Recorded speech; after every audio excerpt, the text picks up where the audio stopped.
Please, your name and what God has done for you. Good morning, church. Good morning, Daddy and Mommy. My name is Sister Chinidu, and I'm here to thank God for everything He has done in my life. I didn't think this would be possible because I was a shrine presenter. I don't know if you all know what it means. Presently, my family owns a shrine. I will be the one to give them what they need: cola nuts, schnapps, and every other thing. She was a traditionalist. She said that's what they do, or their family, until she encountered this ministry. So I was in the market.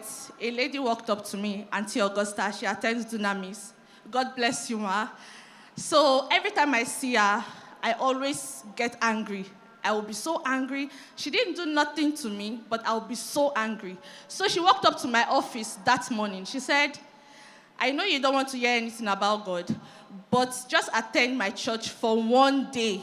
And if you do not like it, stop going to church. Excellent. On that Sunday, I was seated here. That's a powerful evangelism. I was seated here on October, first Sunday of the month of October 2025, just here. And I came in, immediately Daddy started playing the flute. I don't know. I felt something. I could not explain it. I was crying. And then I asked her, please, is this man a musician or an angel? She laughed and she said, that is our pastor. Brothers and sisters, I will not believe it myself. Since that day till now, I have not missed service. Till forever. Midweek service, commanding the day, I am active. Always, I have not missed service.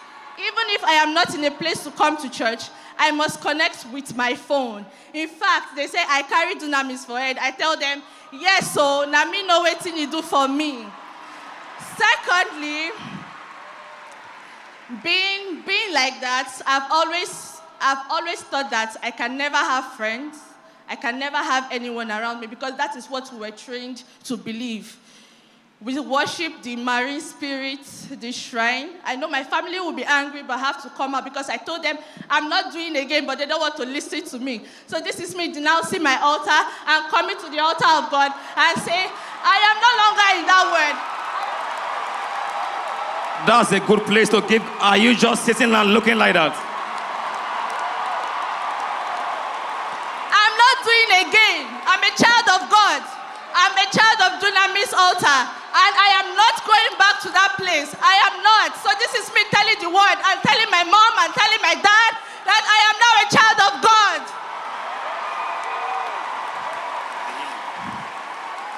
So I want to thank God also on the... To maintain that momentum, she was healed also on this altar, what she has suffered, and life totally transformed, and she's come to give God praise. For clocking 30 on Thursday. I clocked 30-year-old. Even if they told me that I wasn't going to get to 30. I am here on this altar today saying I am 30-year-old and I will live more and I will live more and I will live more. I got my first property in Abuja. Since I came to this church, it's been wonderful. It's been wonderful. I'm not going to lie. Everything has been working for me. Disappointment has shifted. Mommy, Daddy, thank you. On that day, I was sick. I was so scared. Please give me time. I need to say this. I was so scared. I was telling God, God, please, I don't want to die. And my father, the Lord said, you will not die like chicken. You will not disgrace me. On the 10th, that was me on the night. I could not walk. I could not talk. I could not do nothing. On the 10th of the commanding the day midnight prayer, I told them to give me my phone, that the devil cannot ridicule me like this. I told them, even if I'm sleeping, please don't take this phone away from me. During the declaration, Daddy prayed for people in the hospital. I was not eating, I was not drinking water, but I was going to the toilet 10 to 12 times a day. I was vomiting blood.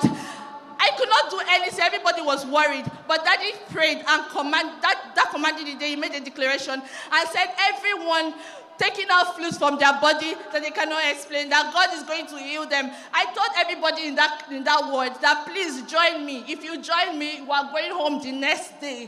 Brothers and sisters, the next day I woke up. The next day I drank water. I was eating. I ate so well. I was angry. They bought 2 weeks, I could not go to toilet. I told God, God, I beg, oh, not be this one I asked, so I want to go to toilet. Please That is, help she me. was stooling frequently until the prayer was prayed, then the toilet was arrested for 2 weeks. I was going to the toilet in the Reverse. hospital 10 to 12 times a day. I was not eating. I was not drinking water. I was vomiting blood. I was vomiting. This was me. I could not stand up. But after that declaration, people that prayed with me left with me the next day. It was wonderful. It was so good. God has been faithful to me. I never believed I would be a landlady in this life. Never. Never. But that day I brought it to church when they asked us to write our blank check on commanding the day midnight prayer. I told God that I want my own property. The way that property came, I don't know. But brothers and sisters, I am a landlady in Abuja. My first property before 30. I want to thank the Lord. I want to thank the Lord. I also want to thank Mommy for opening the Glory Dome door for me. After that prayer that night, Mommy was standing at the entrance. There were queue on the line. And Mommy called me and said, come. And she opened the Glory Dome gate for me. Since that day, sickness checked back to hell. Disappointment checked back to hell. I have friends now, brothers and sisters. I have friends now that love me. I have friends and they're staying. They are staying, they are not leaving. I want to thank God. I want to thank God for everything. I can't say everything, but they say I carry dunamis for head. Yes, I carry her for head. My office table full of the stickers. I know what this church has done for me. I know what God has done for me. I know. The attacks, everything, God has been back. Somebody give the Lord the praise. What a testimony.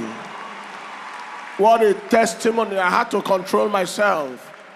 Because these are the type of testimonies that show that we are not wasting our life.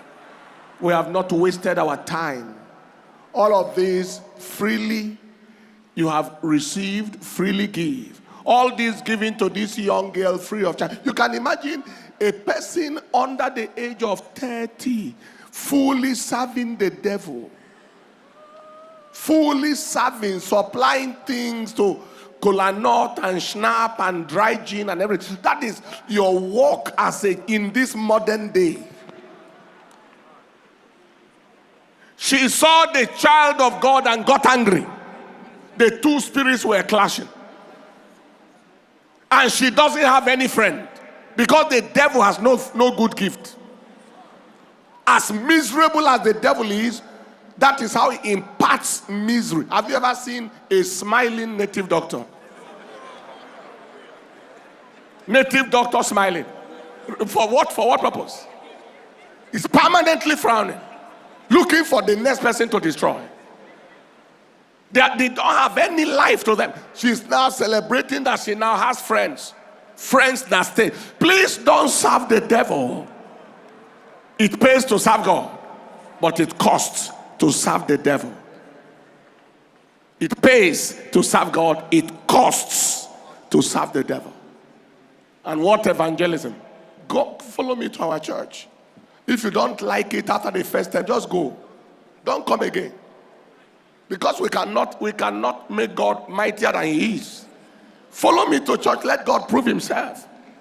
If the climate you feel, the atmosphere you see, the word you hear, the miracles you see, if none of it touch you, go back. Very simple.